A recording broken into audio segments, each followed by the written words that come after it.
Hello and welcome back to another episode of Hermitcraft. No, I'm kidding. Way too much Minecraft.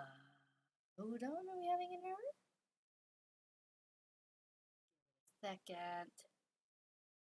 Give it a second. Ow.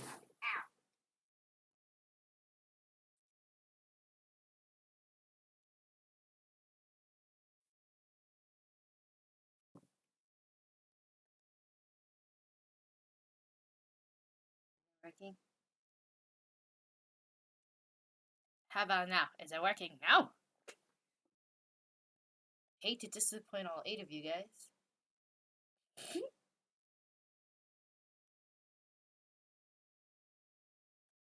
There is an error.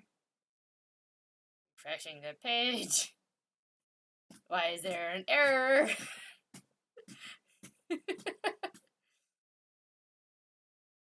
Stream hell.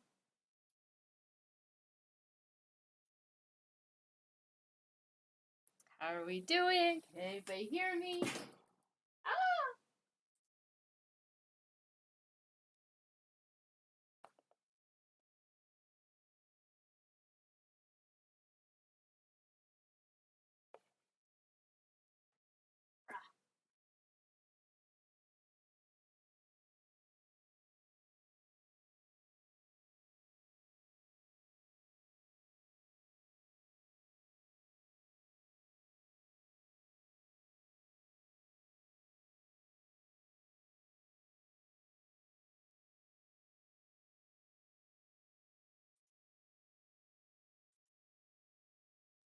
Hold on, I'm having an error. Copy.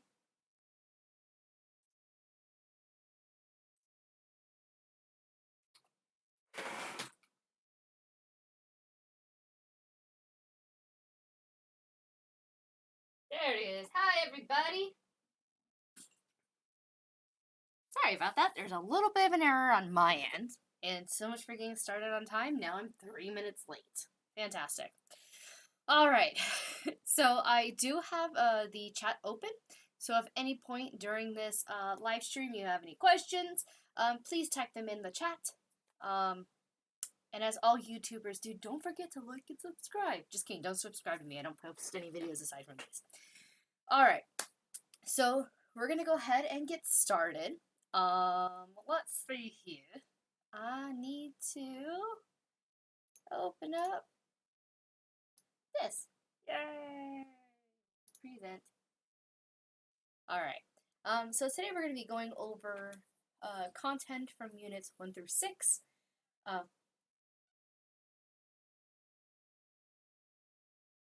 Everything's okay.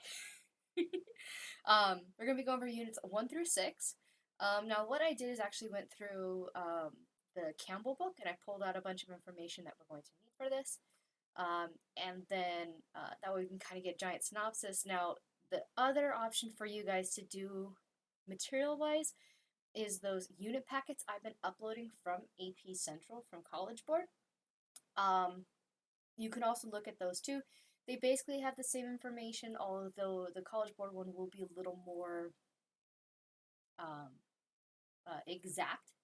But I did like how Campbell presented the information, so we'll do it the Campbell way, because you guys do have access to the other ones. Alright, I think that's about it. Any questions before we get started? Okay, I'll wait. There's a little bit of a lag. So again, if you have any questions, put it in the chat below. This way. There we go. Alright, so let's go ahead and get started. Just these glasses so I can see. Okay. So again, we're only covering units 1 through 6 as by the College Board standards, because 7 and 8 will not be on there. 7 and 8 was evolution and ecology, so we're not even going to touch those today. We're not going to touch those. All right. So just kind of going through, we're going to start with chemistry of, put me down here, let's make me a little smaller. There we go. So we're going to start off with the chemistry of life. Now something to think about as biology as a whole is that one of the centralized themes of biology is organization. So new properties emerge at successive levels of biological organizations, from atoms to the biosphere. I mean, it's things go small, things go big, and how they're shaped determine properties. Um, so life processes involve expression of genes and the transmission of genes, transmission of information, energy and matter. Life requires the transfer and the transformation of energy and matter. Uh, interactions, although we're really not going to be dealing with too much with like ecosystem interactions, we will be dealing with molecular interactions. Is especially important in um, uh, proteins of any kind. We're looking at the interactions between those different amino acids. And the interactions are important for all biological systems. Um, how long will the stream be? I have no idea. I haven't had a great track record with short ones, so it really depends on how much I get interrupted and how off topic I get, because, I do that. Alright, so let's go ahead and get started with Unit 1, which is Chemistry of Life. So we'll jump right into it. Although I totally didn't put in any information. I was going to, but I guess I'll just stop. So I will be posting my the document I have up, all my notes up on Google Classroom. Actually, let's do that right now. That way you guys can read along with me. So let's go to second period bio, classwork, create materials. We're going to call this live stream stuff. We're going to add from my Google Drive. Live stream work, AP Bio folder, full course review folder. I will also post my incomplete College Board topics. I started putting them on a Word document, but they're actually very cumbersome to put on a Word document. They don't copy and paste. Alright, post. Alright, it's posting right now. That way you guys can go along with me. Or, dip, whatever. Alright, so let's go ahead and talk about chemical context of life. So many, or matter consists of chemical elements in pure form and in combinations called compounds. This should be pretty much reviewed from the chemistry classes you've taken. An element's property depends on the structure of the atom. We're looking at number of protons. Determines the element, because all elements of the same or all atoms of the same element have the exact same number of protons. It doesn't matter if they're isotopes. Doesn't matter if they are cations or anions. They will all still have the same amount of protons. Electrons occupy those electron shells, and depending on how many electrons you have in the outermost shell will determine how many bonds it can make. This is why carbon is such an essential part of life. It's because it can make 4 bonds, 4 covalent bonds. So, I mean, you can, it just joins and joins and joins and joins together. That's why we are carbon-based life forms. And that's why they theorized that it could be silica-based life forms, because silica also can create 4 bonds. Alright, moving on. Chemical bonds form when atoms interact and complete their outer valence shells. So this is the difference between all the different types of bonds. So we have ionic bonds, we have covalent bonds. Depending on, covalent is when those electrons are shared. Ionic is when they are taken. Just remember, sharing is caring with covalent bonds. Now you could have polar covalent bonds where even though they do share them, they may share them unequally. Water is a great example of this. Remember, water is an electron hog. Not water, oxygen is an electron hog because of its high electron negativity. So that's something to consider. So when we're looking at covalent bonds, we can have single or double covalent bonds, form when pairs of electrons are shared between atoms, and electron transfer. So that's when those are taken away, form ions. So if we look at sodium chloride, the sodium will actually steal an electron from the chlorine molecule. And so sodium will have a positive charge, chlorine will have a negative charge, and that is an ionic bond. They are very, very terrible to have in water. Remember, they break apart in water. Think back to water potential. When you're calculating it, you have to look at the ionization potential. And so if it ionizes and splits into 2 parts, when put into water, now you got to worry about the amount of water molecules that are used to make those hydration gels. All right, sorry. Um, ionic bonds is an attraction between oppositely charged ions. And so again, if we're looking at sodium chloride, sodium is positively charged, chlorine is negatively charged, and like magnets, boop, they will attract to each other. Now, weak bonds include hydrogen bonds and van der Waal interactions. And van der Waal interactions are the very, very brief and very, very weak interactions that atoms have when the electrons are displaced in the electron shells. So as they're looping around the atom, if it's over here, this area now has more of a negative charge than this area.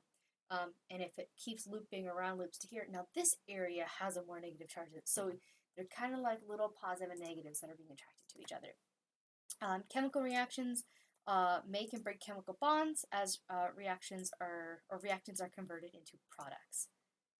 Let's see here. Button. Ah, too far. Okay. So now we're going to be talking about water. So water is that essential compound of life that we need. I love water. Just kidding.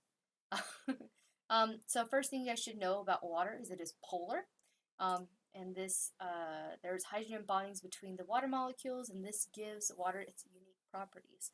And these properties are what allowed life to exist on Earth. So we're looking at, let's go with cohesion first. So cohesion, think co like co-worker, you're working together. So cohesion is a hydrogen bonding between the water molecules that allows it to stick to itself. This is why when you have a drop of water, it forms a sphere because it's holding on to itself.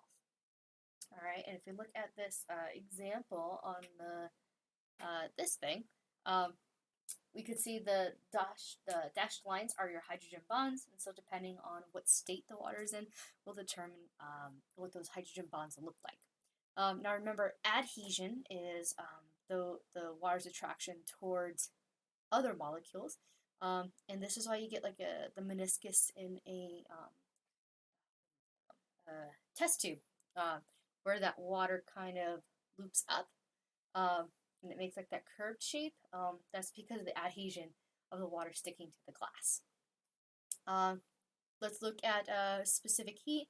So water has a very high specific heat and a high heat of vaporization in moderate temperatures on Earth. So the high specific heat means it has to absorb a ton of heat energy in order to raise temperature. All right.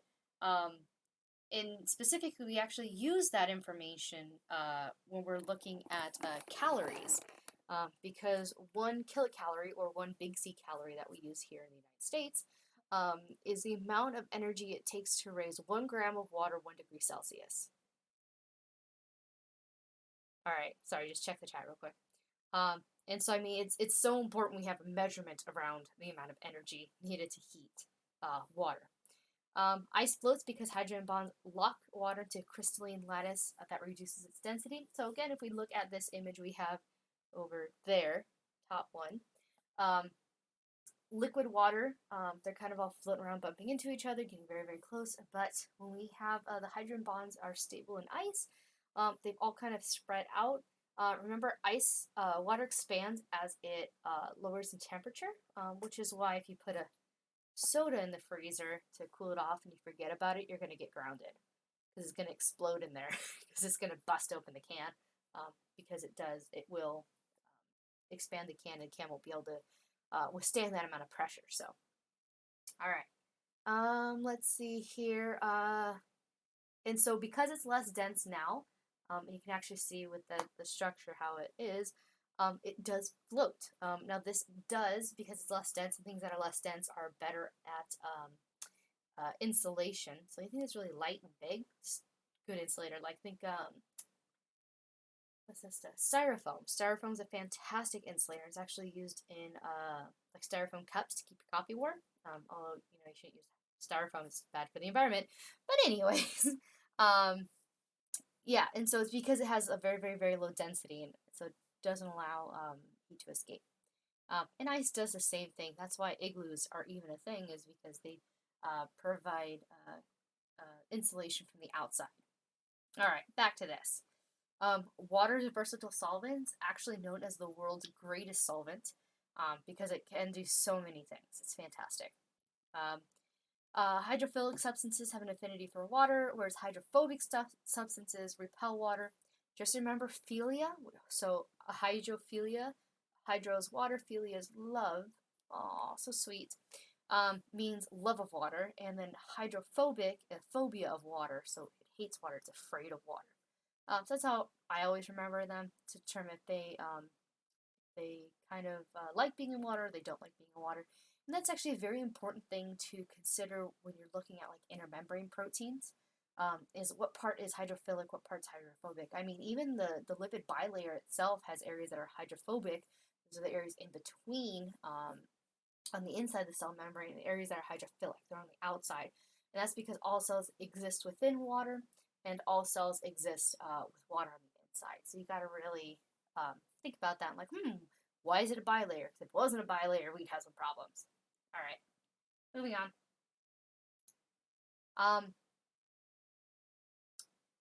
Before we move on to that, let's talk about acid-base conditions that affect organisms. So anything that's an acid is less than 7. Bases have a pH greater than 7, and then neutral is 7. Well, let me click something. I said put 7.2, I meant 7. And anything that is 7 is neutral. And then when we're looking at buffer solutions, those minimize changes into the pH. We have a ton of buffers actually in our blood. And what they do is they prevent our blood from becoming too acidic or too basic too quickly. And so if you have a buffer, it will prevent those changes. But, I mean, you can get to a certain point where the buffers aren't going to be effective anymore. All right, carbon molecule and molecular diversity. So here we have a picture of an amino acid. And so all amino acids have pretty much the exact same structure, except there's one. There's one that's, I don't remember which one it is, but it's a little bit different than these ones. Anyways, so all amino acids have an amino group. They have a hydrogen group. They have a carboxyl group. Then they have what's known as the R group. Now the R group is what is different between each of those 23 amino acids. Sometimes they're chains. The loops are they positively charged, negatively charged. We did a worksheet back in, oh gosh, like first couple weeks of school. It was the amino acid chart. Oh, so Aiden asked, why does the amino acid show NH3 and COO and not NH2 and COOH? Good question. I have no idea why this particular picture did that. I might have just grabbed a bad picture off the internet. However, let's go ahead and look at that. And it's at this time, I'll let you guys see my secret stash. Yep, been wearing it this whole time. Surprise! Alright, let's see if I just pulled a bad picture off the internet.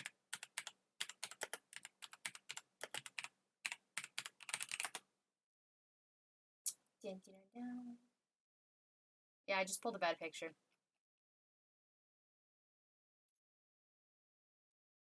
Let's see here. Oxygen to ideally charged. Okay, open image in new tab. Nope. There we go. Alright, so this one, yeah, it should have been written the other way. Yeah, it's dehydration synthesis, yeah.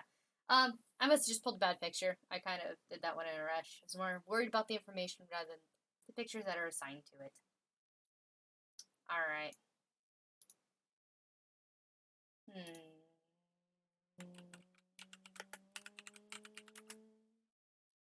Just double checking. More images. Oh, that's a proton, by the way. Yay. Oh, That's because this oxygen right here actually has a hydrogen attached to it. It doesn't show it, but it does have a hydrogen attached to it.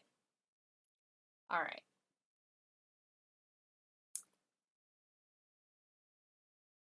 It could be,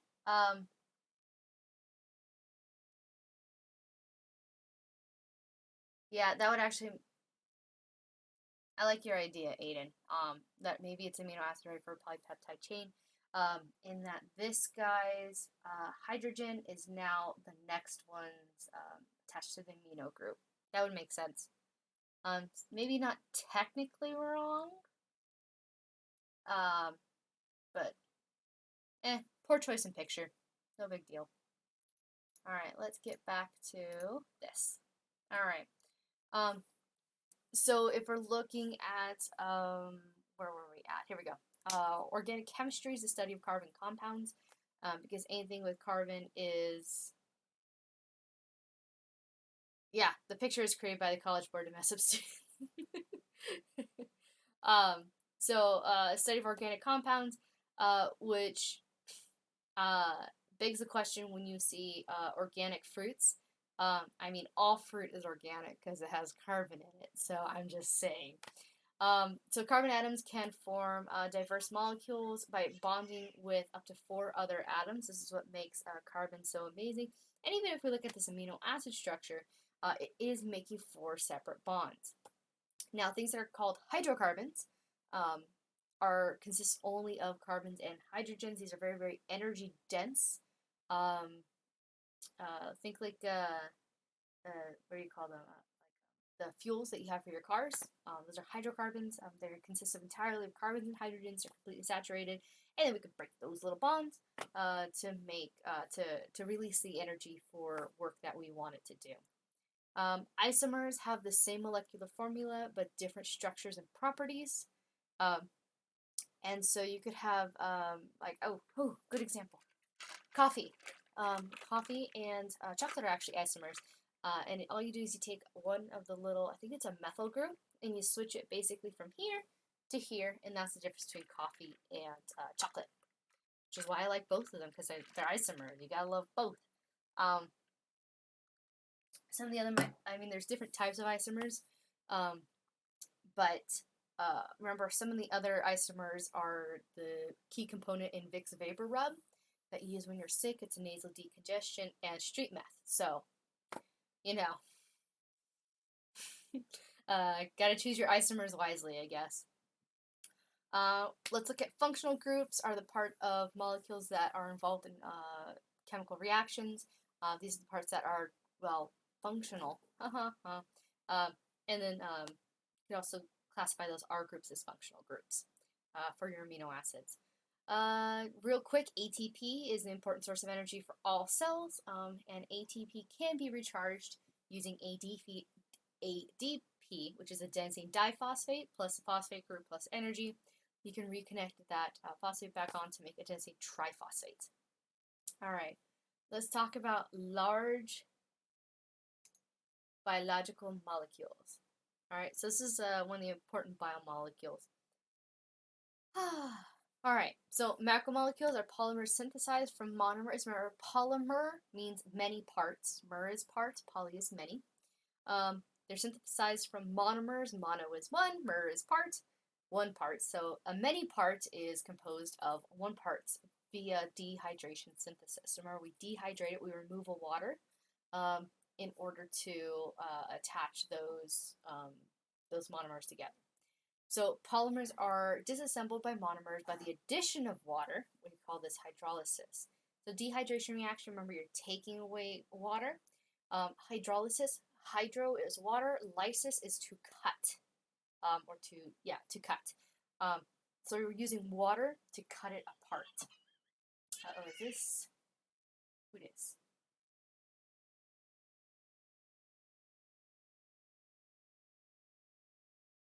Yeah.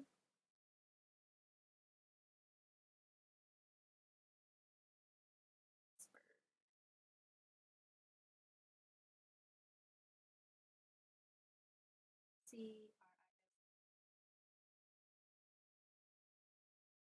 hold on, I got a text from another teacher.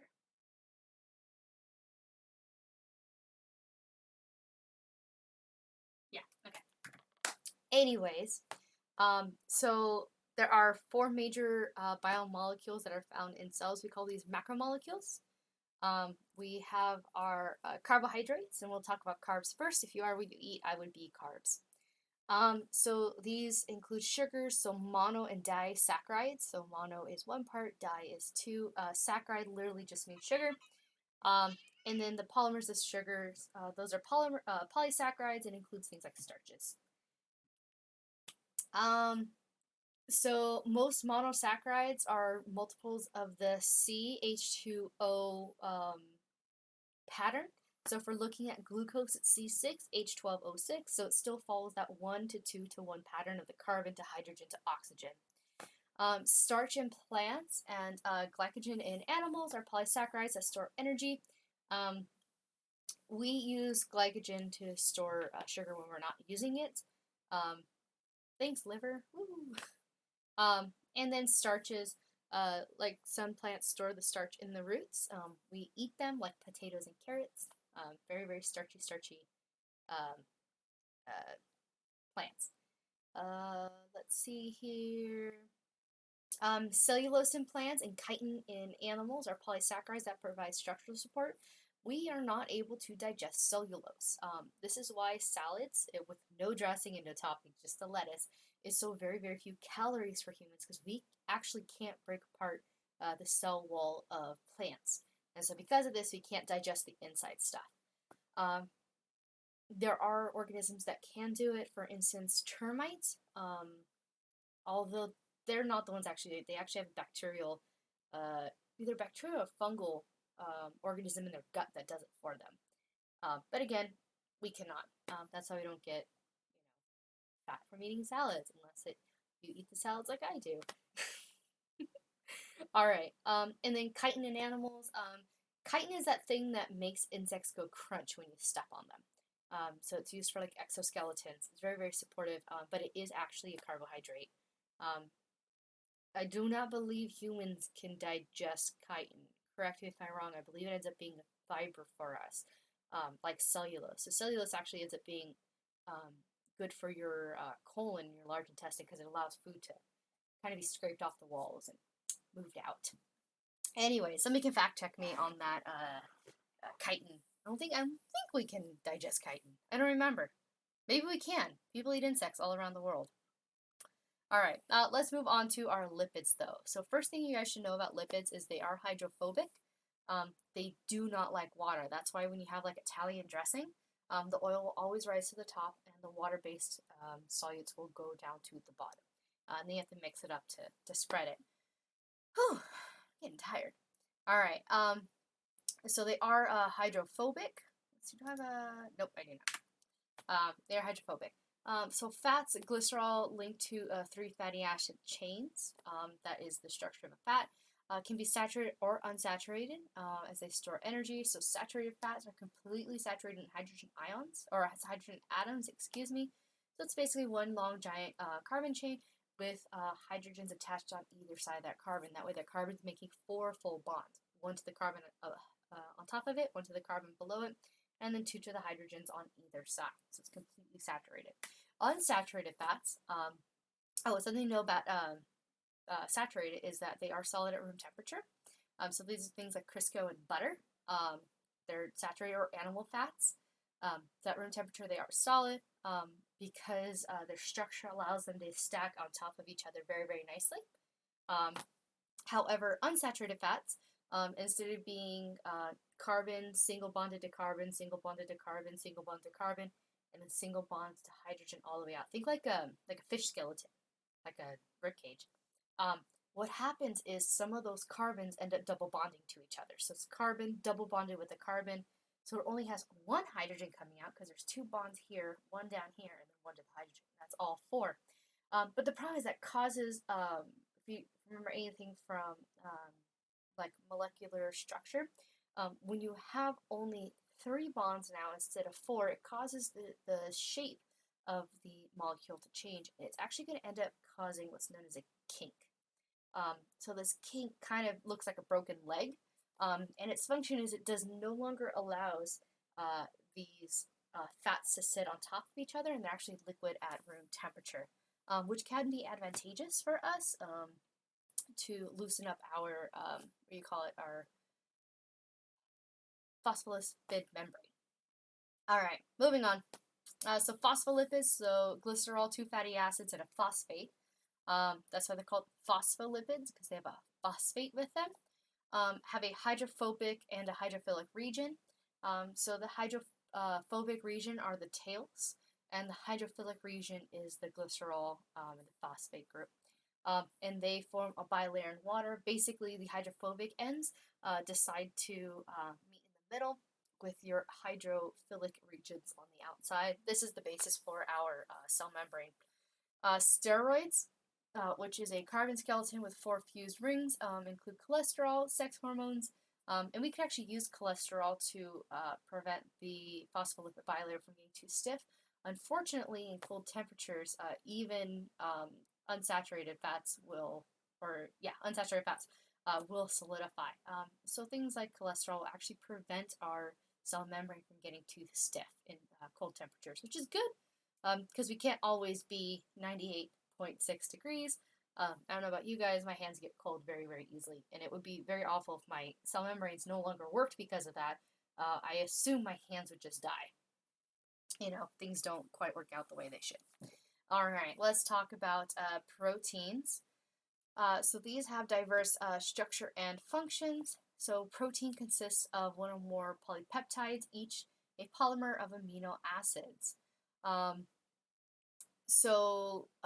We have our amino acid chain. Now a peptide bond joins the carboxyl group of one amino acid with the amino acid of the amino group. Aha! Ta-da! Okay. Which joins to the next.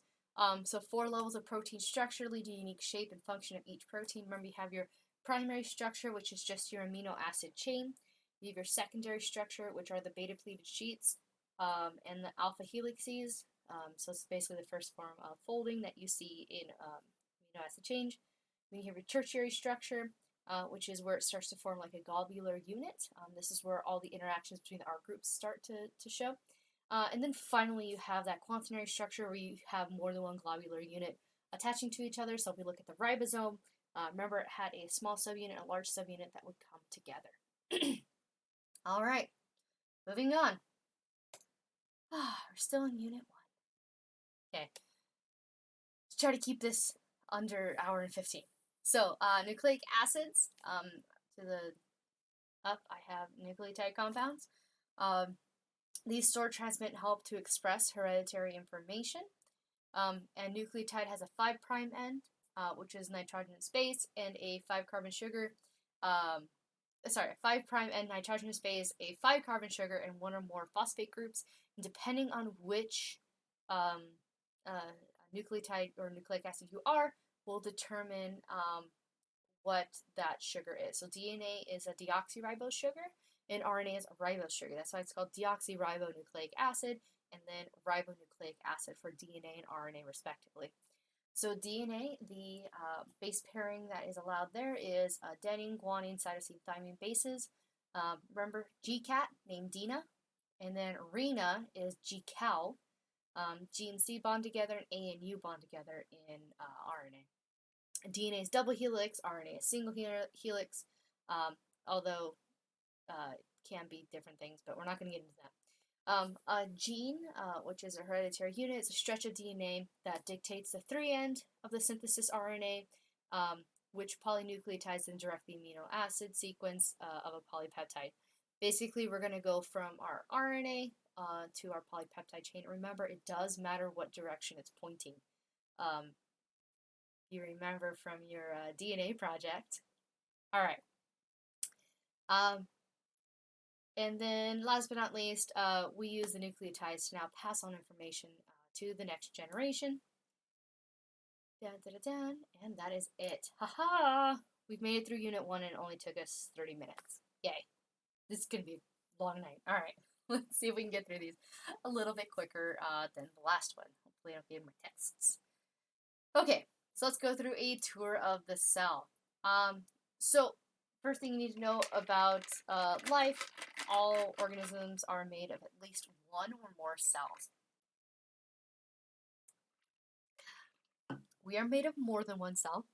We are a multicellular organism, but like bacteria is just a single cell. So cells are bound by a plasma membrane. It contains cytosol, one or more chromosomes, and then also ribosomes. It's kind of the basic structure because although we have Unit 2 Electric Boogaloo, this is Unit. Yes, yes. Yes. I need a name tag now for my classroom. Anyway, ugh, eh, eh. Mustache fur in my face. Okay. All right, moving on.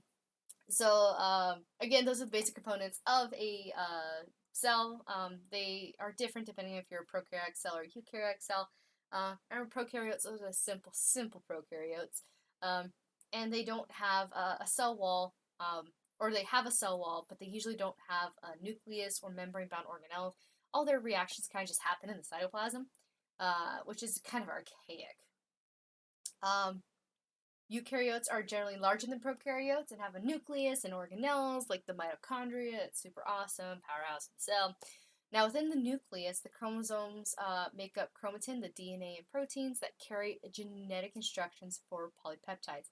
Now, it's called chromatin because the DNA and the proteins, so like those histone proteins that the DNA wraps around in order to condense.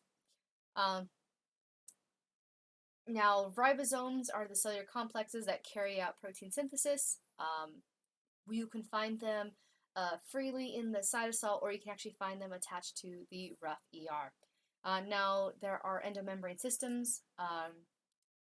These are a network of membranes, including the endoplasmic reticulum, the smooth ER, rough ER, Golgi apparatus, lysosomes, vacuoles. These are all part of the endomembrane system. Inside membrane, well, membrane. So smooth ER functions in lipid synthesis, carbohydrate metabolism, and detoxification. So your smooth ER is actually necessary for combating poisons, which is, I mean, I hope I don't get poisoned, but if I do, I hope my smooth ER will handle that. Now, thinking back to form function, if a organ, let's say, I don't know, a liver, which is good for detoxifying things, I would imagine that, or not imagine, but I know that the cells of the liver would have more ER, smooth ER in them than a normal cell would. Similar to like a muscle cell has more mitochondria in it than a normal cell because it does do more energy. So just remember form dictates function. So form having more of those smooth ER dictates that it will detoxify your body, which is good. And don't fall for any of those, oh, that's a detox smoothie or detox patches on the bottom of your foot. No, all you need is your liver. Take care of your liver and you'll be fine. All right, back to this. So the rough ER has those ribosomes attached to it, and those will synthesize any kind of, let's see my next picture. There we go. Those will synthesize any kind of protein that's going to be secreted from the cell. It also synthesizes membrane proteins and phospholipids. That way it will send it directly to the cell membrane. The membrane that's bounded will fuse with the cell membrane, and it will then attach those intermembrane proteins. Golgi apparatus refines ER products and packages them into vesicles. Remember, the Golgi apparatus kind of looks like Wi-Fi. Here's your Wi-Fi right there.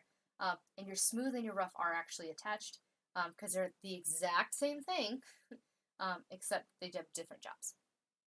All right. Lysosomes. Remember, lyso to lyse, to break apart. These are sacs that contain hydrolytic enzymes for hydrolysis to use water to break apart. Basically, they're digestive. They're little tiny tummies in your cell that digest stuff. So again, if we're looking at form and function, a white blood cell, let's look at the macrophages that eat and digest foreign materials. These would have a lot more lysosomes in them because they need to digest a lot more than a normal cell would. They also are responsible for recycling organelles. So when things break down, die, break, whatever in the cell, instead of just going, oh, well, you know, we can't use that anymore, it goes, oh, I'm just going to eat it, digest it, and we'll use the parts again. This is also necessary for apoptosis, which is signaled cell death, which comes into play during the cell cycle and regulation of the cell cycle. If there's something wrong with the cell, it will actually pop its own lysosomes and digest itself from the inside out. It's like cell simpuku. All right. And finally, vacuoles. They function digestion, storage, waste disposal, water balance, and cell growth. Vacuoles are especially important in plant cells because they allow it to remain turgid. Remember, turgid means it is swollen, and it is the plant is not wilting. If it is not, if you don't have the turgor pressure, if you don't have enough water inside of a plant cell, they start to wilt. And you guys might start seeing that in your lawns as this heat wave comes. Depressing. All right. Mitochondria and chloroplasts change energy from one form to another.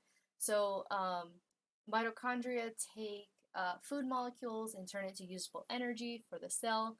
And then they make ATP. And then chloroplasts, these convert solar energy into chemical energy.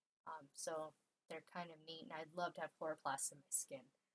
I'd be green. Go Bearcats! All right. Let's see here. Cytoskeletons, a network of fiber that organizes structures and activities in the cells. And then cytoskeletons, network. Oh, I'm sorry, I just said that. Extracellular components. So think about the extracellular matrix. It connects between cells, help coordinate cellular activity. Because of the extracellular matrix, you can actually tug gently on your skin and it not rip apart. I mean, this is very important for us as multicellular organisms that our cells don't just pull apart. If we did not have this extracellular matrix, the cells would have no attachments to each other and you could just pull chunks off, which is not okay. It is not okay. All right. So if we're looking at some of those extracellular components and connections, plant cells have those cell walls, and they also have plasmodesmata. Those are those tiny little holes that plants use to communicate. They send like hormones and water and things. Animal cells have an extracellular matrix and tight junction, desmosomes, and also gap junctions. We have those three.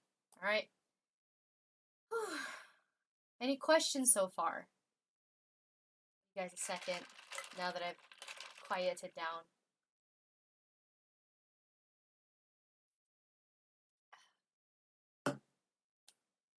All right. So again, if you have questions, please go ahead and put them in the chat below. I always like to remind you, just in case somebody's new and didn't know there was a chat open. All right, so let's go ahead and talk about membrane. Oh, see, look, here's a plant cell. Look at that vacuole. Look how large it is. All right. Oh, look, there's this plasmodesmata. Moving on. Oh, gosh, what happened to this picture? I have no idea.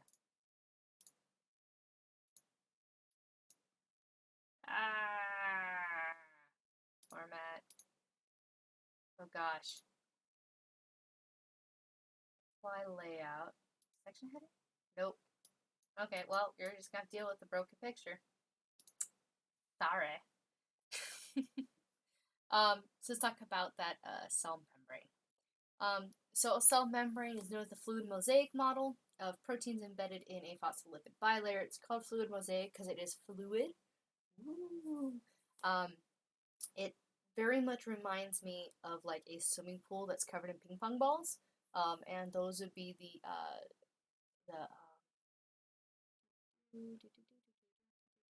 those would be those hydrophobic regions. They do kind of look like ping pong balls, right? And then what unit is tested on the most? I have no idea. I have no idea. You can go back and look at all the data, but they're pretty well spread out as far as what units get covered. In the past, they've liked ecology, and generally, I mean, I see a lot of ecology questions on the old FRQs. That's not an option this year. Not an option this year. Same with evolution. Not an option. I know last year I really stressed what are they called? Evolutionary trees. because I think they're important, and that actually was one of the FRQ questions last year was about evolutionary trees. Again, not an option this year, so kind of a moot point. Um, I have a feeling that they're going to be asking a question on proteins only because there's so many different ways you can go about it. For instance, if you think back or look back at the video of what's it called, the 2020 sample questions, um, there were some form function questions in there for the protein itself. So it's like, hey, what happens if oh gosh, I don't even remember what we did. What happens if you mess up the primary structure? Or was that in? Oh, that was in one of my exam. No, that was in that example. What happens if you mess up, the changing of the leucine to the alanine or whatever you did? How does that affect the protein as a whole? Um, so yeah, I would expect them to pick a question very similar to um, the question the 2020 sample question, although honestly the 2020 sample question was just kind of an FRQ where the questions are stretched out. Because again, it pretty much had the exact same amount of points as a traditional FRQ. It was just stretched out more. Um, I would definitely expect something like that, only because it's so easy when you start with protein to hit so many different topics. Because I mean, you can hit chemistry in that by looking at which functional groups are negatively charged, positively charged. Yeah, you can look at protein folding. You can look at form function, which is kind of one of those overarching themes of biology. Um, you can use it to look at heredity because it is a heritable trait now that you can pass down if it is in the gametes. I mean, you can hit so much. Everything in biology is connected. Um, and so, I mean, they could start anywhere and be able to build questions on it. But I do think they will definitely pick something with protein. Definitely pick something with protein. But again, it's just speculation. I can't guarantee it. I didn't write the questions. I'm not on their pay scale. They don't pay me or anything to like make up questions, which is such a shame. I'd make up the best questions. All right, back to this. Let's go. All right. Let's see here. Where were we at? I think I lost my place. Okay, membrane structure and functions. Fluid mosaic model because it is fluid. It looks like a mosaic. A mosaic is when you have a bunch of pieces put together to make a picture. And then we have proteins embedded in the phospholipid bilayer. These are because they're phospholipids. Um, but the proteins, they can either be all the way through the membrane, they can be partially through the membrane, they can only be on the outermost edge. Just depends on the function of that particular protein. The function of membrane proteins include transport, enzyme activities, signal transduction pathways, cell-to-cell recognition, which is super important. Intercellular joining to make sure they're attached to each other. Attachment. And then the membrane structure results in selective permeability, so it only allows certain things in and out without any supervision, we'll go with. And one of those things is water. You do not need the permission of the cell for water to enter the cell, which is fantastic because when you are dehydrated, you drink some water, it will diffuse into your cells without you having to expend energy to do so. Because if you had to expend energy to move water into the cell and out of the cell, depending on water content, we would need a lot more calories per day in order to survive. Because that's a lot of energy. That's a lot of energy. All right. Substances diffuse down their concentration gradient. So they go from areas of high concentration to low concentration naturally. It's kind of like an air freshener or a fart. You let one rip and it will diffuse over the entire room. Pick the worst examples. Let's see here. And so if there's a high concentration of water on the outside of the cell, a low concentration of water on the inside of the cell, water will diffuse into the cell. If it's the other way around, such as you took your cells and you put them into seawater, Now there's a higher concentration outside the cell than inside the cell, and water's going to leave. If we look at the term osmosis, this is the fusion of water across a selectively permeable membrane, like this one, or even our little dialysis tubing, if you remember that experiment. And then facilitated diffusion is passive transport aided by proteins. Active transport is it needs proteins and it needs energy because it pumps it against its gradient.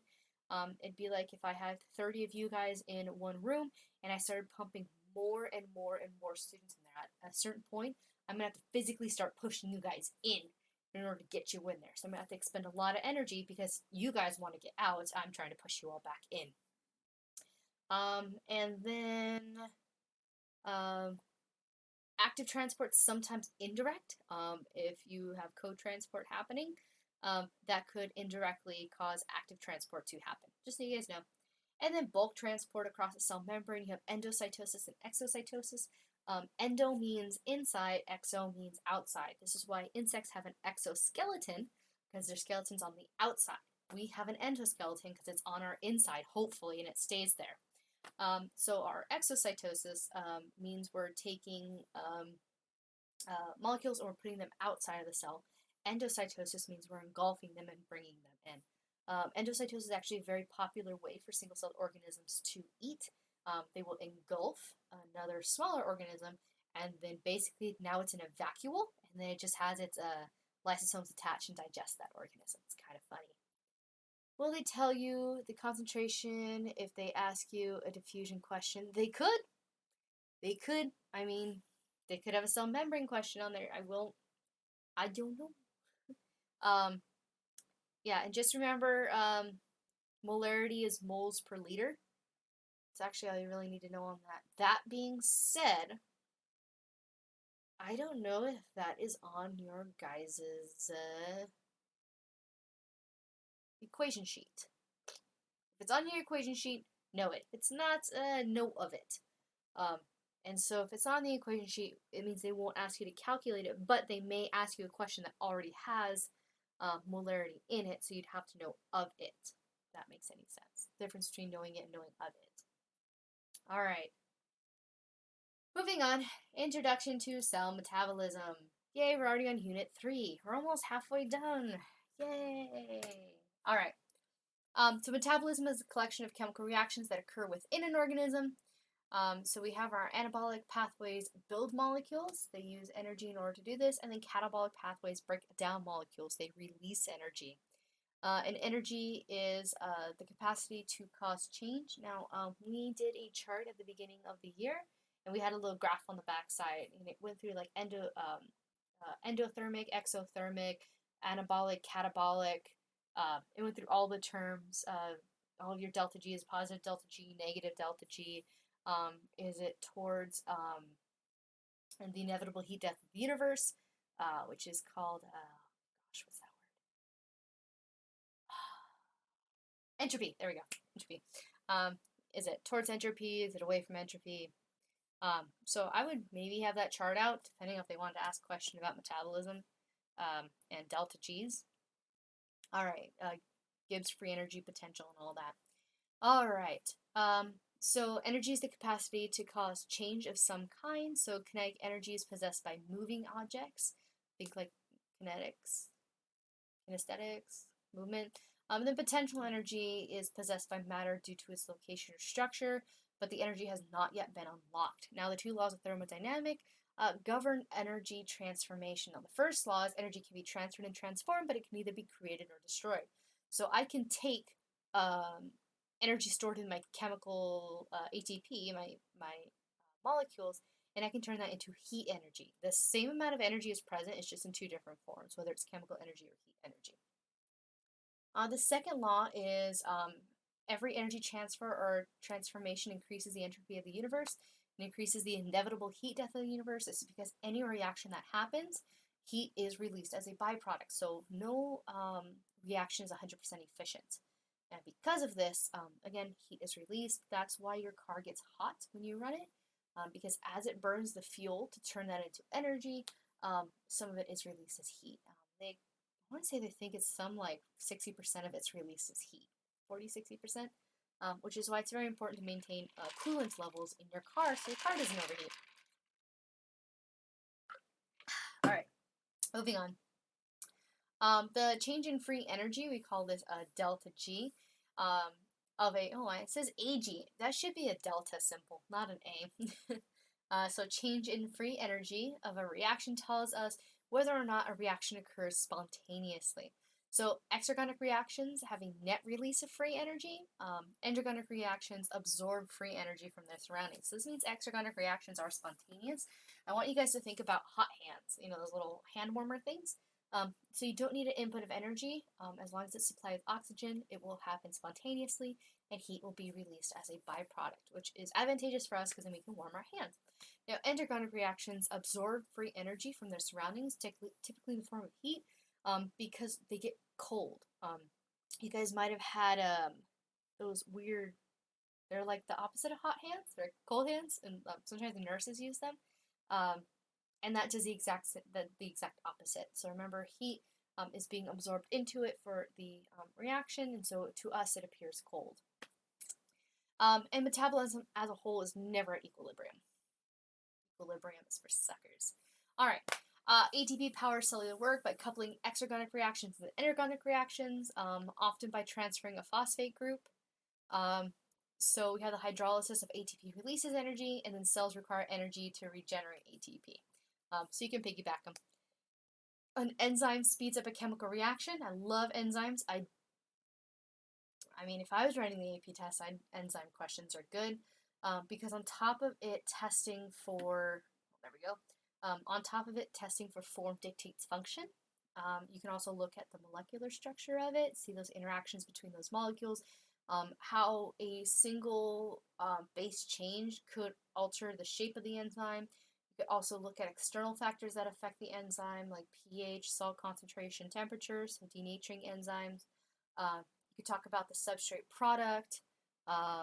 You could talk about the genetic basis for enzymes, such as lactose intolerance. And that's due to some people not having a properly shaped enzyme. Thank you, dysfunctional pancreas.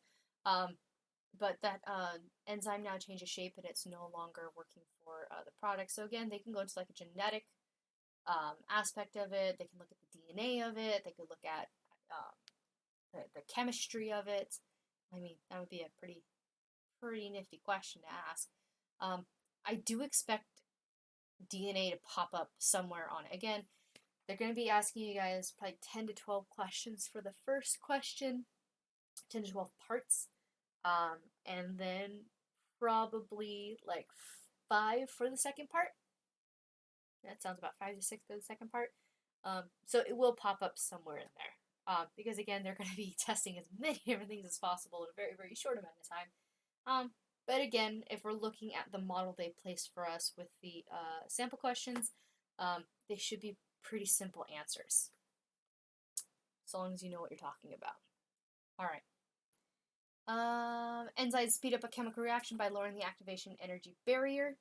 So activation energy is the minimum amount of energy needed to get a reaction started. And the cool thing about enzymes is they are not used up during this reaction. Instead, they can be used over and over again, which is fantastic energy efficient wise. Your body doesn't have to spend too much to make these enzymes. Now, enzymes are affected by temperature, pH, inhibitors. Regulation of enzyme activity, including allosteric regulation, helps to control metabolism. All right, cellular respiration and fermentation. Yay, cellular respiration. So cellular respiration has 3 stages. All right, we have glycolysis. This happens in the cytosol, right there, this one. And this is where a glucose molecule is split into 2 pyruvate molecules, yielding 2 ATP and 2 NADH molecules. Now those NADH molecules are going to go directly to the electron transport chain, so we don't even deal with those anymore, and we have made 2 ATP out of this. Now pyruvate oxidation in the citric acid cycle, so in the mitochondria, so we've now crossed that membrane, we're now in the mitochondria. Pyruvate is oxidized to acetyl coenzyme A, which enters the citric acid cycle and is broken down into CO2, which is one of the products of cellular respiration. We breathe this out. It also creates NADH and FADH2. Those two go directly to the third step, which is our electron transport chain. Because NADH and FADH2 are both electron carriers. That's all they do. They're just ferrying electron back and forth and back and forth and back and forth. That's all it's doing. Oxidative phosphorylation, also known as electron transport chain and chemiosmosis. So in the inner mitochondrial membrane, electrons move along the electron transport chain. As hydrogen ions are pumped into the intermembrane space, the electrons combine with oxygen and hydrogen ions, forming water. The hydrogen ions diffuse back through ATP synthase, yielding ATP. This is chemiosmosis. So the chemicals doing osmosis. Now, remember, ATP synthase looks kind of like a little revolving door. So as hydrogen filters through that, it spins the door and creates the energy necessary to add that last phosphate to ADP to make it ATP. You can actually cause a little jam in that by using cyanide, which is fun fact. All right. So now fermentation happens when there's no oxygen present. If you don't have any oxygen, you can't do cellular respiration. So, where is it at? There you go. So pyruvate is then converted into either ethanol or lactic acid, or lactate actually, and the NAD positive is regenerated, allowing glycolysis to continue and generate some amount of ATP. It's not nearly as efficient as cellular respiration is, but if there is no oxygen present, it will have to do. Now, we do fermentation in or aerobic cellular respiration in our muscles. When you use up too much oxygen, and that's why you're sore the next day, because that lactic acid buildup. Other organisms do it in order to create things like beer and wine. It basically involves putting yeast, like wine is yeast, in grape juice, which has a ton of sugar in it, and then you cap it, so it ends up using up all the oxygen in the bottle, and then it has to do fermentation to produce the alcohol, which is the end product. And somehow, somewhere along the history of everything, somebody was like, hey, this bottle of grape juice has been sitting here too long, and it's obviously got bacteria in it. I'm going to drink it anyways. All right. So glycolysis and the citric acid cycle connect to many other metabolic pathways, again, that we can piggyback them one on top of the other. Next step, photosynthesis. So autotrophs produce their own organic compounds. Heterotrophs obtain their compound from autotrophs. We are heterotrophs. We have to eat other organisms in order to obtain energy. Autotrophs do not. So plants don't need anybody else. They just need themselves to create their sugars. But we got to eat the plants. One way or another, we're eating the plants. Whether we eat the cow that eats the plants or we eat the plants directly. So photosynthesis is a redox process in which H2O is oxidized and CO2 is released.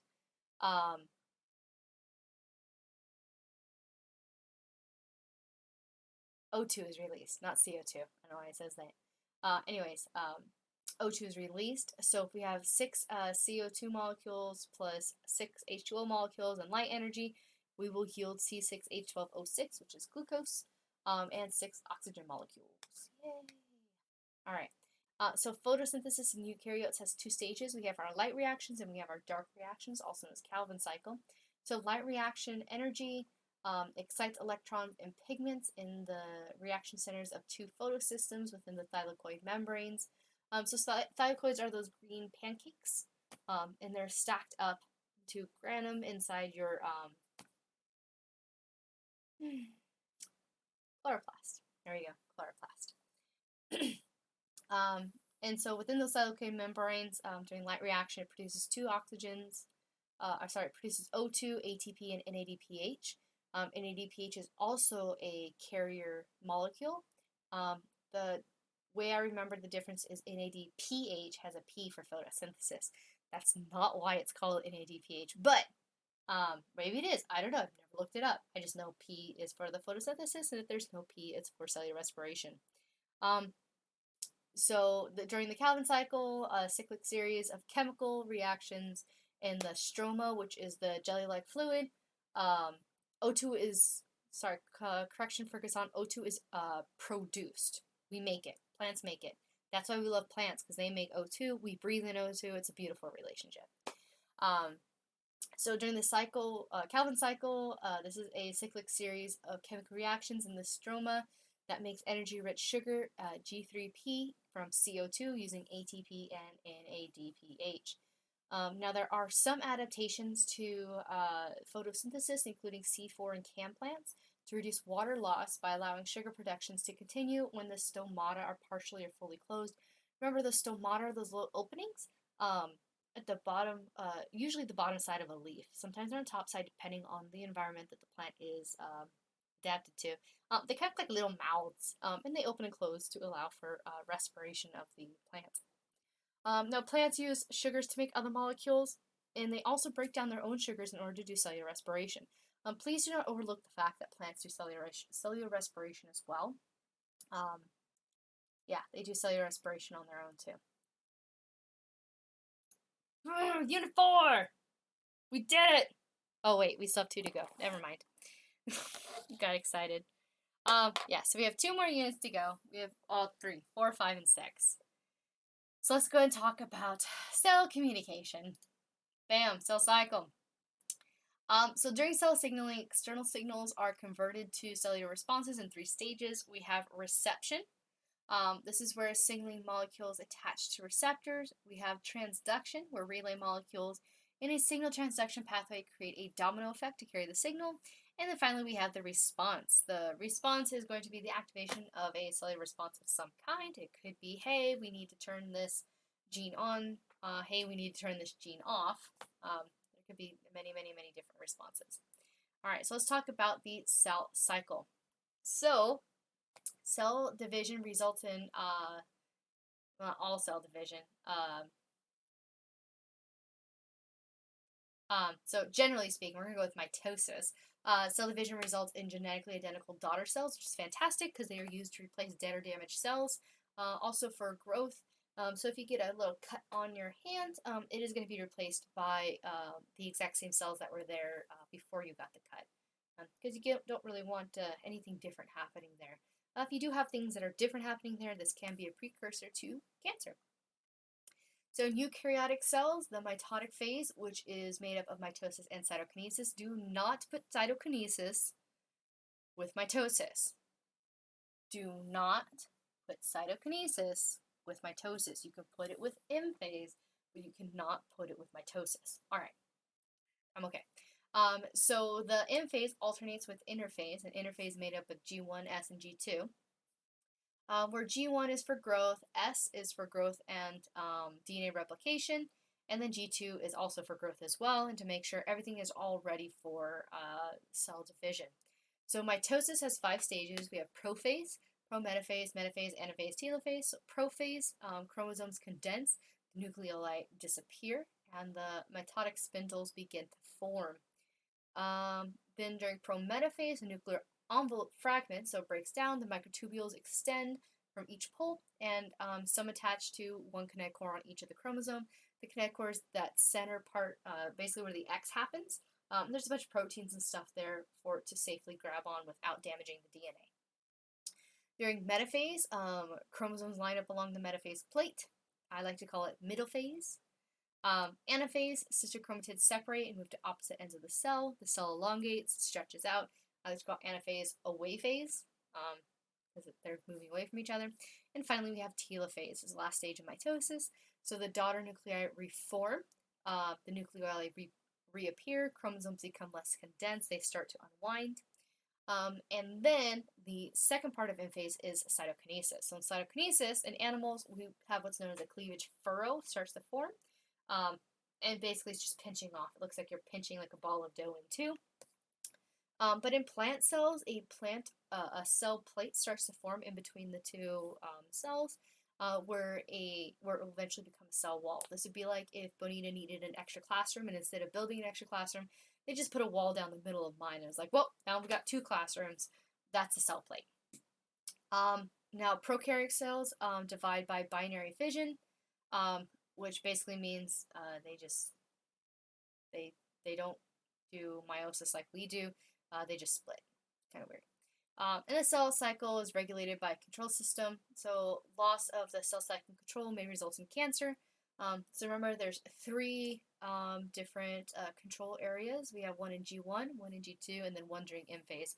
Remember, the one during M phase, if those chromosomes are not all lined up on the metaphase plate, and each of the what are they called?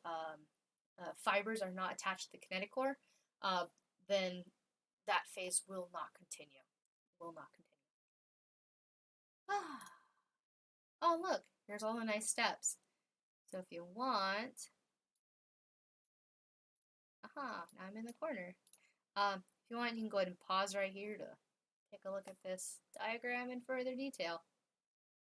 But for the rest of us, we can continue. All right. Unit 5, heredity. Now this kind of does piggyback off of mitosis, only because we're going to be looking at meiosis. Whee. All right. Oh, look at this fancy no, now I'm in the way again.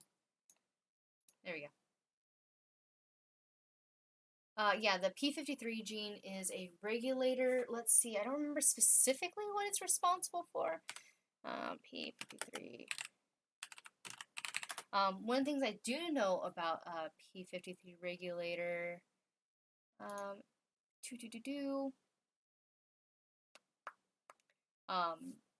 it just says it regulates the cell cycle, but the thing I do know about it is for tumor suppression. So it prevents cells from growing out of control. Not quite sure exactly how it just does it, and you won't need to know the exact why does P53 work.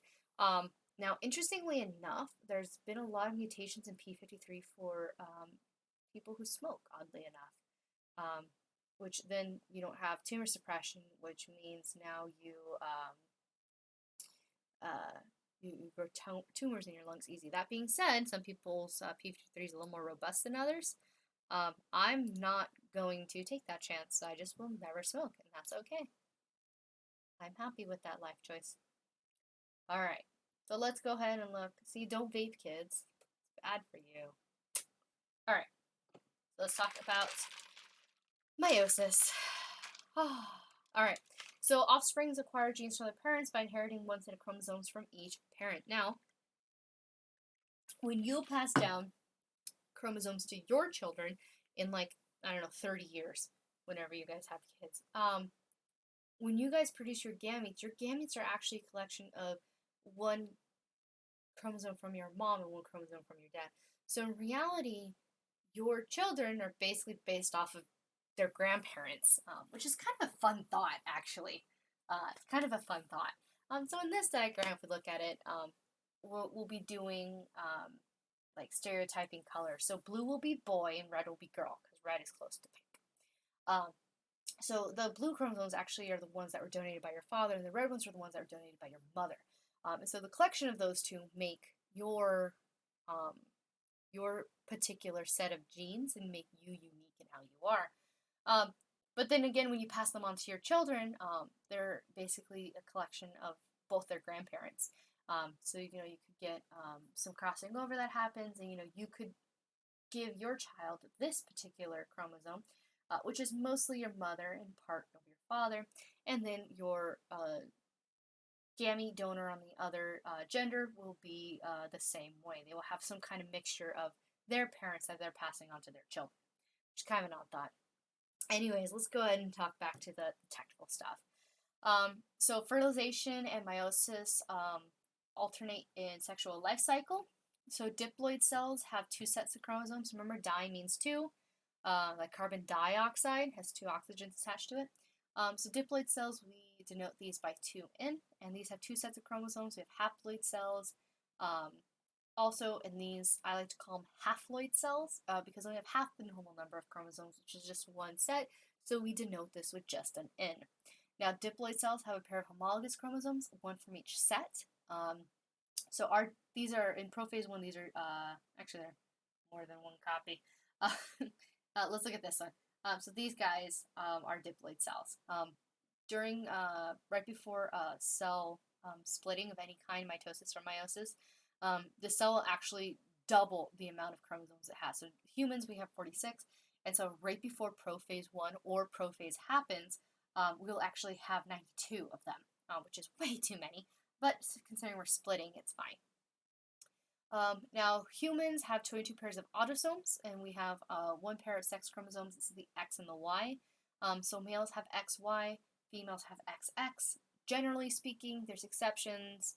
Some females have 3 X's. You know, you never know. So, two other types of sexual life cycles vary depending on the timing of meiosis and fertilization. We did go over some like alternation of generation life cycles where we are diploid, mostly diploid individuals with haploid gametes, where some organisms have diploid gametes and their natural life is haploid, like ferns. Ferns are stupid. All right, moving on. So in meiosis, a single chromosomal duplication is followed by 2 divisions. There is no interphase between these 2 divisions. That is the important thing. Between telophase 1 and prophase 2, there's no extra interphase to grow. We're just going to split and then split again right after. So during prophase 1, homologous chromosomes, so this is how I like to do it. So we have 4 sets of the same gene, basically. So we have 2 chromosomes. We have our homologous chromosomes undergo synapsis, crossing over. They exchange segments, blah, blah, blah. During metaphase 1, they all line up along the metaphase plate. Rolling. During anaphase 1, the homologous chromosomes separate. Then they migrate to opposite poles of the cell, and then telophase and cytokinesis will happen. They will split into 2 daughter cells. And then these are the 2, these are 2 sister chromatids. So sister chromatid, right here. Then, alright, then meiosis 2 has 4 stages, which basically is like, it's all over again. But this time, instead of the homologous chromosome separating, the sister chromatid separating. That means we have 1, 2, 3, 4. Now we have 4 daughter cells. And then, Alright, then we have those 4 cells. Now the cool thing is this is one of the factors that is for genetic diversity. Because we have independent assortment of the homologous chromosomes into daughter cells, your genes will really depend on if it splits like this or if it splits like this, how it lines up. That could determine what allele you ultimately end up getting. Alright? And then crossing over, so when we have those homologous chromosomes during prophase 1 and they do cross over, that could result in, or that does result in genetic diversity, because this means your genes will end up being partially your mom's and partially your dad's. This is why your siblings don't look exactly like each other, because there's sometimes different combinations of mom and dad. Like my brother looks just like my dad. Just like my dad when he was young. Whereas I look a lot like my mother. I'm like a clone of my mother. It's scary. Minus the button nose and the curly hair. That's from my dad. But yeah, it's because of that, the way the crossing over occurred and what genes were passed on to me. Alright. And then also random fertilization of any egg and any sperm. Because of this, any egg could have been fertilized at the time, at any given moment, and any sperm could have fertilized that particular egg. And so because of this, it's really all up to chance, and there's so many different combinations, which is why DNA fingerprinting is even a thing, because there's so many combinations. No 2 people in the world share the exact set of DNA, with the exception of identical twins, because when the egg was forming, it did mitosis, made 2 identical copies, and then each of those copies turned into their own organism. But even if you look really similar to your sibling, you guys do not have the same DNA, which is great because can't get framed for anything. All right, Mendel and gene idea. Okay, remember Gregor Mendel was that crazy dude that was like, I'm gonna study peas my whole life, and he studied peas more years than you guys have been alive, which is a crazy thought. Yeah. Okay, let's go. So, Mendel's experiments. Now, one of the cool things to remember is Gregor Mendel and Charles Darwin actually existed pretty much in the same time frame. And Gregor Mendel's work was really, really solidified what Charles Darwin had in mind for evolution.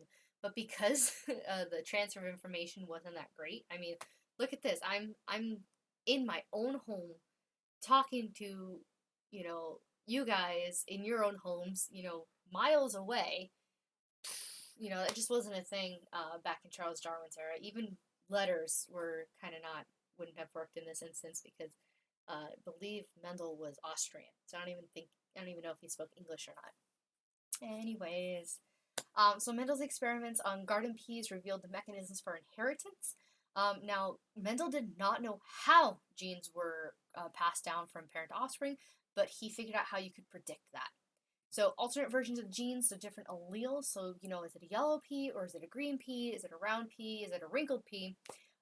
This is what he looked out, and this accounts for variation in inherited characteristics. So in humans, this would be like, is it brown hair? Is it blonde hair? Is it freckles? Is it no freckles? Is it widow's peak or no widow's peak? Right? And then for each character, an organism inherits two alleles, one for each parent. Um, and then we now know that this is specific for genes, not necessarily for a character, because some genes are polygenic, so they require more than one allele in order to determine the final phenotype, like skin color or height, not skin height. That's weird. All right. And then Gregor Mendel, if two alleles differ, the dominant allele is expressed and the recessive allele is masked. And then we'll go to the other non-Mendelian genetics in a moment. So the law of segregation states that two alleles of a gene separate during gamete formation. Remember, that is random.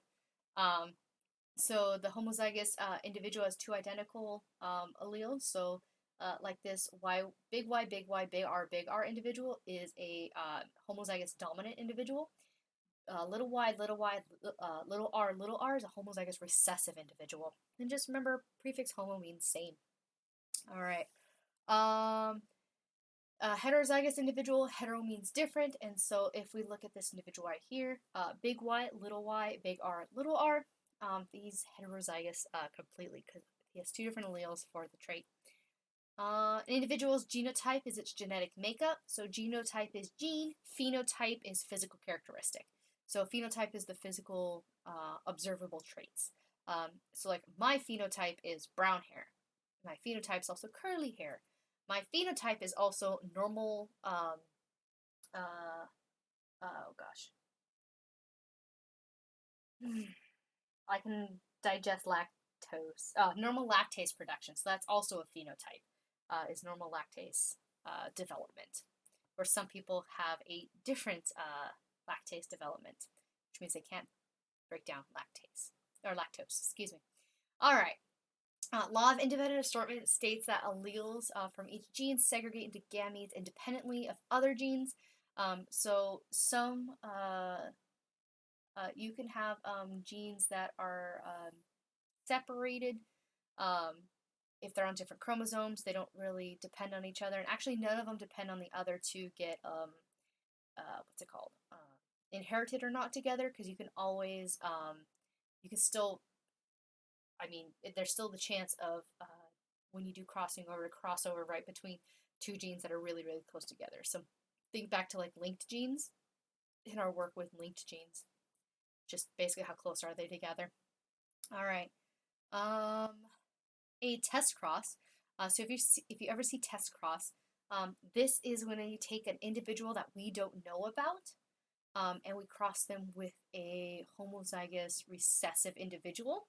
And then depending on the results from that will determine what the genotype of the parent is. When in doubt, cross it out. So do the dihybrid cross. So laws of probability govern inheritance, and inheritance patterns are more often complex than predicted by Mendelian genetics. So some of the things that Mendel did not take into consideration is incomplete dominance, which is the phenotype of the two homozygotes. So incomplete dominance would be like if you had a white snapdragon flower and a red snapdragon flower, you'd end up with a pink snapdragon flower. Then we have codominance. This is when both alleles affect the phenotype in separate but distinguishable ways. So for this one, it would be like if you did a red and a white snapdragon, you'd end up with a red and white spotted um, snapdragon. So you'd see both traits, not a blend, no blending. Blending is only for codominance, because co means together. Yeah, and so you'd see both of them like a black and white speckled chicken. It's always my favorite example. Um, Also, we're looking at multiple alleles can exist for a single gene, although each allele or each individual only has two alleles. Pleiotropy, so one gene has multiple effects. Epistasis, so the phenotypic expression of a gene at one locus alters that of a gene at a second locus. For me, epistasis all the examples I've ever seen are basically on-off switches for like coat color and things. And then polygenic inheritance. This is multiple genes affecting the same characteristic. So again, like skin tone, you have multiple genes for that. And then also environmental factors can influence phenotype as well. So the inheritance of human traits that follow Mendel's principle, most of them do. So geneticists can use family pedigrees to determine genotypes. And many inherited disorders are controlled by a single gene. So if we're looking at, let's pick a good one, sickle cell anemia. That's actually a single trait, a single gene that affects if you get sickle cell or not. Although that being said, it is actually a codominant thing. So you can have either all sickled cells, half sickled cells, or all normal cells. Those are basically the three types for that particular gene. And interestingly enough, it's a great example because it's the one single base substitution in your DNA. All right, chromosomes and inheritance. Yay, last unit. Gene expression and regulation. All right. Oh no. All right. So chromosomes and inheritance. So Mendelian inheritance has a physical basis in the behavior of chromosomes. Structure of DNA wasn't actually figured out until the 50s. I want to say it was 54 by Watson and Crick. They were using Rosalind Franklin's information is actually how they were able to determine that it was a double helix. Anyways, so Mendelian inheritance has its physical basis for the behavior of chromosomes. Gender has a chromosomal basis. Now, again, we're talking about biological gender. I don't care if you identify as an airplane, like whatever. Okay, but I just want to know about your chromosomes. So human females are XX, males are XY. Now, I specifically say human females because bird females are XY and males are XX. Super weird. Birds are weird. All right. Now, most genes on the X chromosome do not have a corresponding loci or location on the Y chromosome. The Y chromosome is called so because the X chromosome looks like an X and the Y comes after X. So they're like, okay, cool, we'll just call it Y. Does not look like a Y. But it is significantly smaller than the X chromosome. So the amount of information stored on the Y chromosome is very, very tiny. Now, X-linked genes have different patterns of inheritance. So recessive disorders appear more often in males because males only have one allele for that trait. So if we're looking at, let's say, color blindness, click through this. There you go. Oh, no, too far. If you are, male, you only get one shot at having normal vision, whereas females get two. So in order for me to be colorblind, I'd actually have to have two faulty alleles to become colorblind rather than males, which only need one. Sorry, guys. Um,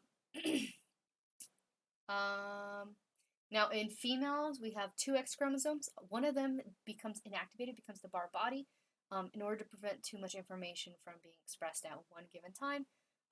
Because too much information is a bad thing. It's like if you're trying to put together IKEA furniture and you have 8 different people yelling the instructions at you at one time. You might get a little confused. So linked genes tend to be inherited together because they're at locations near each other on the same chromosome.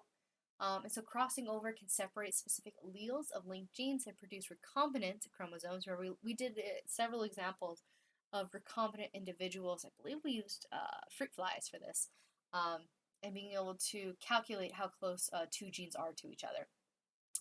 So geneticists can use recombinant data to map the relative position of genes on a chromosome. They can map the sequence of them, and then alterations of chromosome numbers or structures can cause genetic disorders such as Down syndrome, also known as trisomy 21, which means you have 3 copies of 21. Remember, too much information is a bad thing. All right, molecular basis for inheritance. So experiments by Griffith and by Hershey and Chase show that DNA is a genetic material. Using Franklin's X-ray diffraction data and other information, Watson and Crick proposed that DNA is a double strand, so it looks like a twisted ladder. Now, each strand has a sugar phosphate backbone, and we know this is going to be deoxyribose sugar because it's DNA. DNA is deoxyribose. Now, the 2 strands are held together by hydrogen bonds between the adenine and thymine, and between guanine and cytosine. And then each strand has a 5' end and a 3' end, and is thus directional. And so 2 strands are considered to be anti-parallel because they run in opposite directions. During DNA replication, click the button. There we go. During DNA replication, the 2 strands separate, specifically with the enzyme helicase. I lost where I was at. There we go. And each acts as a template for the formation of a new complementary strand. Now, replication is semi-conservative because each new strand of DNA is going to have 1 parental strand and 1 brand new strand. Now, the strands separate the origin of replication, which is right where this arrow is at. Or actually, it starts off as a bubble, and that's the origin of replication. Sorry, my bad. And then it forms a replication bubble with 2 forks. This is the replication fork, excuse me. And at each fork, the helicase untwists the double helix. Now, one of the things it does is it makes sure not to supercoil the DNA, because this would be a problem if you've ever twisted something and twisted and twisted and twisted and eventually it broke. DNA is not as strong as whatever you did it with, and so if you do not relieve that twisting while you are unwinding it, you will break the DNA, which is a problem. Let's see here. Primase makes a short RNA primer, and so we actually see little RNA primers right here. And this is because DNA polymerase cannot just start replicating DNA. It actually has to have like a starting point. So that's where the primer comes in. Kind of like when you're painting a room and you use primer to help everything stick. That's what the RNA primer does. And then nucleotides will line up the existing strands, complementary base pairing, because adenine will always bond with thymine, guanine will always bond with cytosine. And because of that rule, you will end up with 2 identical strands at the end. Now, the leading strands synthesize continuously towards the replication fork. So we have our leading strand up here, and it keeps going and going and going and going. This is because nucleotides can only be added on the 3' end. And so if we're looking at our leading strand, it goes from 5 to 3. So we can only add it on this side. However, if we look at our lagging strand, our 5' is actually on the top, top right, and the 3' end is over here. And so in order to add to the 3' end, once we have our primer, we have to add here, and then here, and then here, and then here, and then here, and then here. You can only add it on that 3' end. All right. So this is what is known as the lagging strand. So the lagging strand, because of this, it's made up of short fragments called Okazaki fragments. Again, I want to be famous for the rest of eternity. Find something in science and name yourself after it. And then so later what happens is DNA ligase has to come in and link the nucleotides together. Because we also have DNA, another enzyme that will come in and replace those primers. All right. So chromatin structure based on DNA packing. So the nucleosome is the basic structural unit. Heterochromatin is condensed during interphase and is not usually transcribed. Genes in euchromatin are less condensed during interphase and thus are available for transcription. Because if it is all twisted up into a chromosome, you can't access the gene, so you gotta wait till it's unbound. All right, from gene to protein. Yay! Let's see, how long do we have to go? Decent amount. All right. So a gene is transcribed into RNA, so we go from DNA to RNA during a process called transcription, and then we go from RNA to amino acid chain during translation. So the process is more complex. Oops, sorry about that. So it's actually Garrod, Beadle, and Tatum that found the link between genes and proteins, that, oh, genes give rise to proteins. Now, transcription occurs in 3 stages. We have initiation. This is where the RNA polymerase binds to the promoter region and unwinds the DNA. RNA synthesis begins with one of the DNA strands as a template. Elongation happens when the RNA polymerase moves down the DNA template strand, elongating, and the RNA transcript by adding nucleotides only to the 3' end, just to the 3' end, all right? And then as this is happening, it's actually moving down in like a bubble along the DNA where it untwists a portion, copies it with RNA, and then retwists it. That way it doesn't, again, produce that supercoiling issue. And then last step is termination. So after passing a certain DNA sequence, which tells it, hey, this is where the gene stops that you are looking for, RNA is going to be released, and this is known as our pre-mRNA because it needs to be processed first. So eukaryotic cells modify primary transcripts. We call this pre-mRNA in the nucleus. A modified G is added to the 5' end. We call this the 5' cap. And a poly A tail is added to the 3' end. This is for protection, so as it travels, nothing's going to get removed by accident. Now, introns, which are your non-coding segments, are going to be removed. They're going to be spliced out using spliceosomes. And then the exons, which are those actual pieces that do code, are going to be spliced together. Dun, dun, dun. Okay, so then translation is in of the mRNA. It's going to happen in the ribosomes. Now, this could be the ribosome in the cytoplasm, ribosome on the rough ER, wherever. So, of the 64 triplets of mRNA base codons, 61 code for amino acids. The other 3 code for stop. And then one of them, AUG, is start as well as methionine, MET. And then the 3 signals for stop is UAA, UAG, and UGA. If this comes up, just look up amino acid chart, and then it'll give you, or codon decoder chart. Those will give you the charts you need.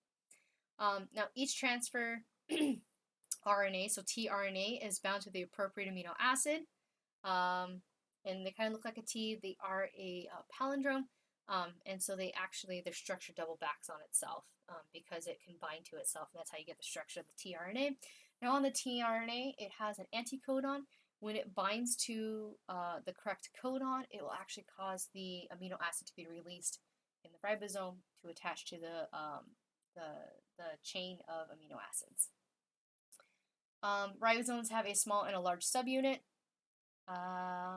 So translation occurs in 3 stages as well. We have initiation, so the mRNA with the first amino acid with the MET, and then 2 ribosomal subunits will all come together. During elongation, the next amino acid is joined to the end of the growing polypeptide chain. And then termination, so when a stop codon is reached, the polypeptide is released and the mRNA subunits dissociate. So it'll just pop off. And then ta-da, you still have the RNA, so you can use it again. And then the amino acid chain will go for processing. Now, the polypeptide chain does fold as it's being made, but again, if it needs further modification, it could need to go to, like, if it started off in the rough ER, it could need to go to the Golgi in order to finish processing. Now, many ribosomes may translate the same mRNA simultaneously, which is what's called a polyribosome. So basically, it's just a giant chain of RNA with a bunch of ribosomes attached to it. Now, in bacteria, transcription and translation are coupled. They occur simultaneously from the same mRNA. They don't really have separate organelles, remember? So, I mean, not like the mRNA can leave the nucleus if there's no nucleus. And then finally, changes in the DNA mutations can affect protein structure and function. What's our next? Is that really my last one? Okay, well, I guess we're going to stay there for the rest of the time. So regulation of gene expression. So operons enable bacteria to regulate gene expression in response to environmental conditions. Operon consists of a promoter region, an operator, and a gene that is going to be regulated. The repressor protein binds to the operator under certain conditions. This turns gene expression off because now the primer physically cannot attach to the RNA. Eukaryotic genes expression is regulated at many different stages. So we have transcription factors that can bind to them, that can bind to the enhancer of a gene, causing transcription to begin. It's called an enhancer because it will enhance the amount it's done. And then genes that have similar sequences and their enhancers are coordinately regulated. They're regulated together. And specific transcription factors that bind them are only present in certain cell types because not all genes need to be expressed by all cells. For instance, my skin cells do not need to know how to make digestive enzymes that are going to be secreted. That would be awful. Now, non-coding RNAs such as microRNA, miRNA, or silent RNA, siRNAs can promote heterochromatin formation and block the translation of specific mRNAs. This is used as a type of regulation. Different cell types result from different gene expression in cells. All cells carry the exact same set of DNA. It just depends on which ones are regulated, which ones are turned on and off. So differential gene expression results from transcriptional regulation of gene expression during development. For some things, it only gets turned on once or twice in the case of your ears. Although left ear and right ear, you only use it once. So if you accidentally get your ear removed sometime during your life, it's not going to grow back. Same with your arms. Growing your arms only really happens once in your lifetime. Now we're trying to figure out how do we turn that back on so that way we can start growing another ear or another arm. I imagine it'd be much like Deadpool and you'd have like a baby arm sticking out for a while. But I'd rather have a baby arm than no arm. All right. So initial differences in developing embryos are established by cytoplasmic determinants and cell signaling, or cell-to-cell signaling. We won't get into weird human cell stuff. So in animal embryos, pattern formation begins when molecular clues tell a cell its location relative to the body axis or other cells. There's actually going to be certain factors in a growing zygote that says, hey, this is up and this is down. And that's why humans' heads are on top and our feet are on the bottom and not the other way around, or it's just like random for each person. Now, cancer can result from changes in the proto-oncogenes or tumor suppressor genes that affect cell cycle control. So basically, we have genes that if we change them, they could totally become cancer. We call those proto-oncogenes. And then also, if you get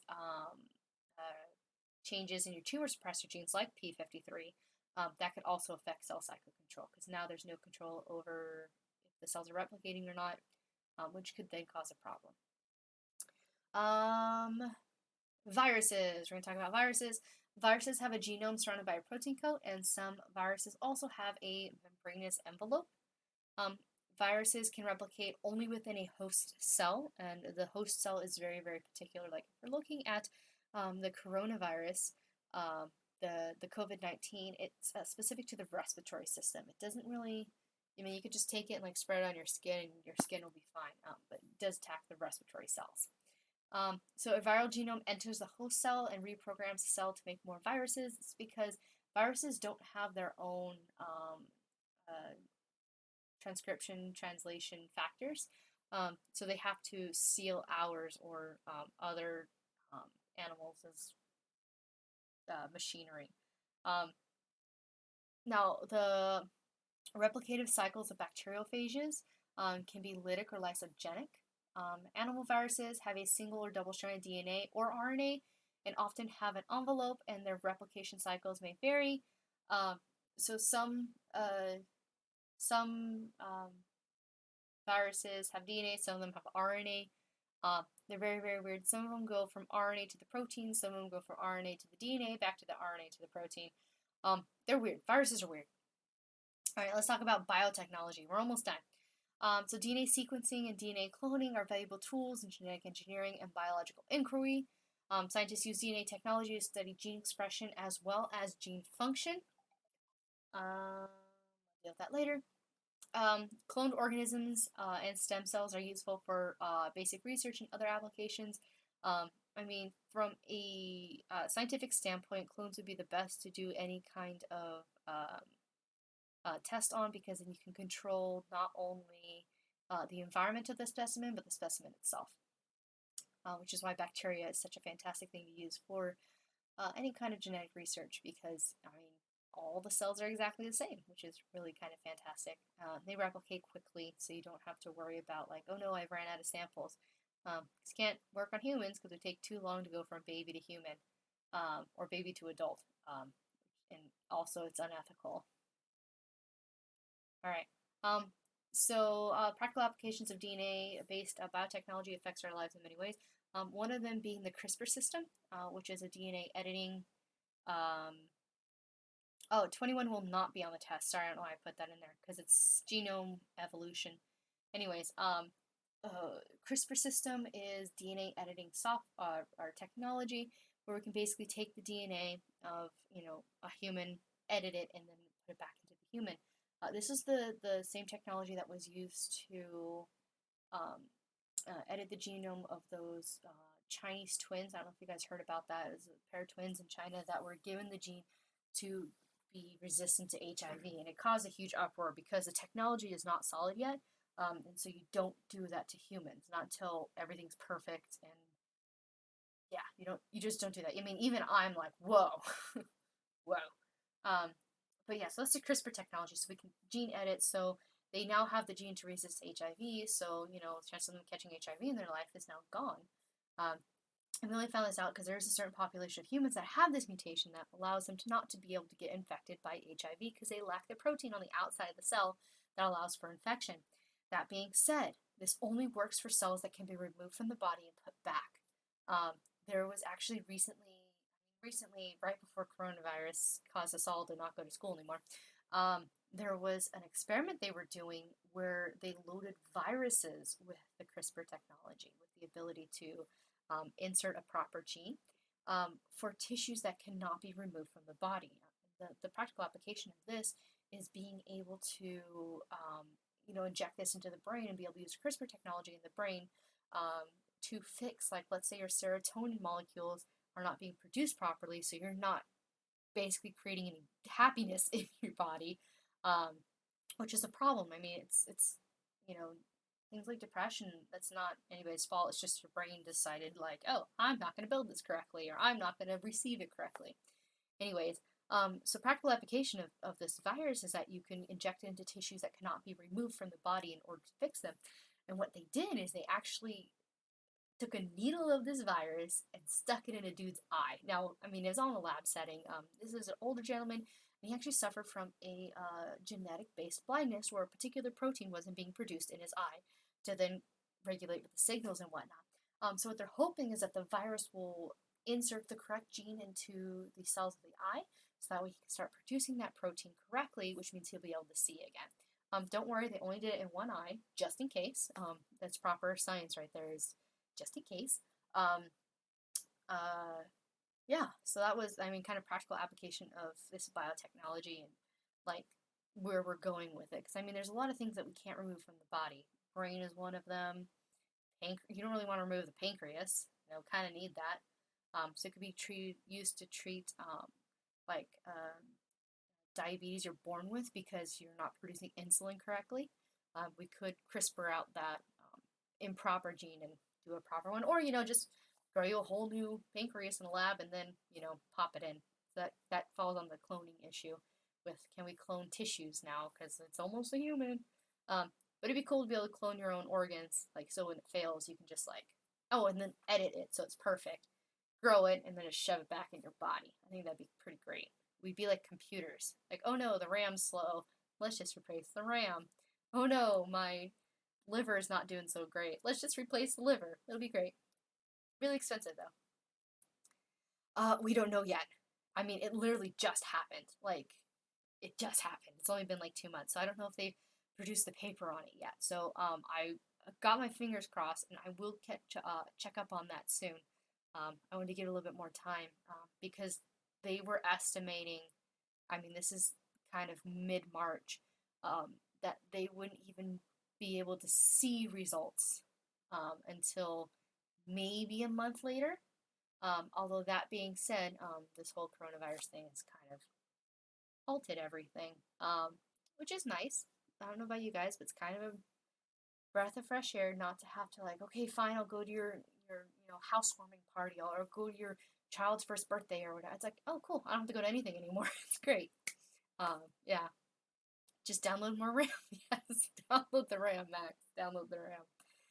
All right, so I accidentally included 21 on this. I'm gonna open this up in Google Docs and remove it because we don't need 21 because that's starting to delve into the mixture between Unit 6 and 7. So we're just gonna delete, save. Oh, I don't have to save it, it's on the cloud. All right, I fixed it. So yeah, I have also included. Let me escape this.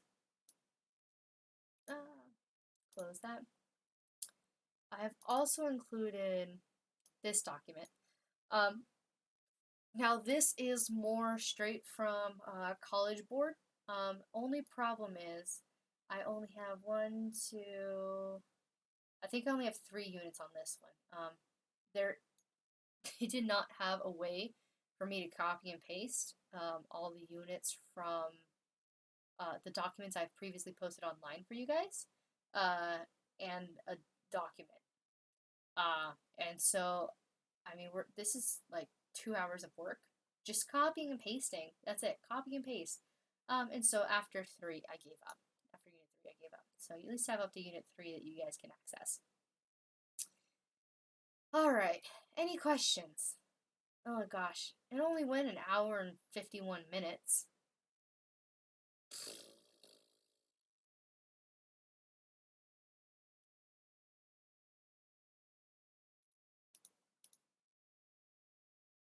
Any questions? Or else I'm going to end the stream.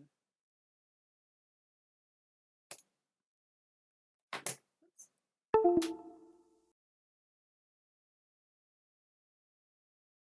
Waiting.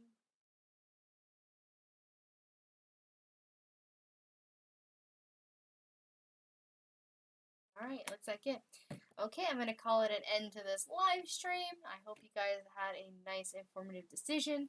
I hope this helped to kind of raise morale for the AP test. Like, yeah, I remembered most of this. I'll be fine.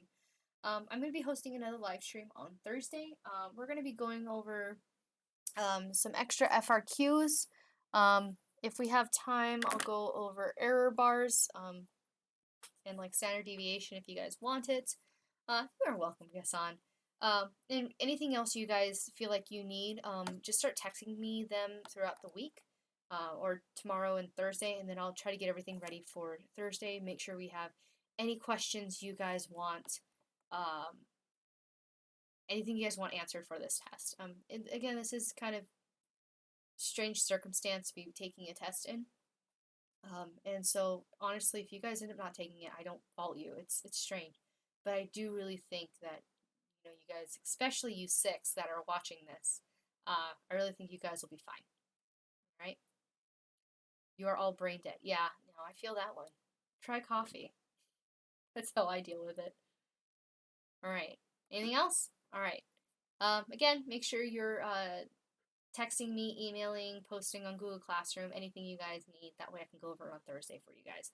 And then if you guys still need more time, maybe I will do something on Sunday if you guys absolutely need it, although I prefer not to because, I need a weekend too. All right. Well, have a fantastic rest of your guys' night. And that is it. All right. Bye.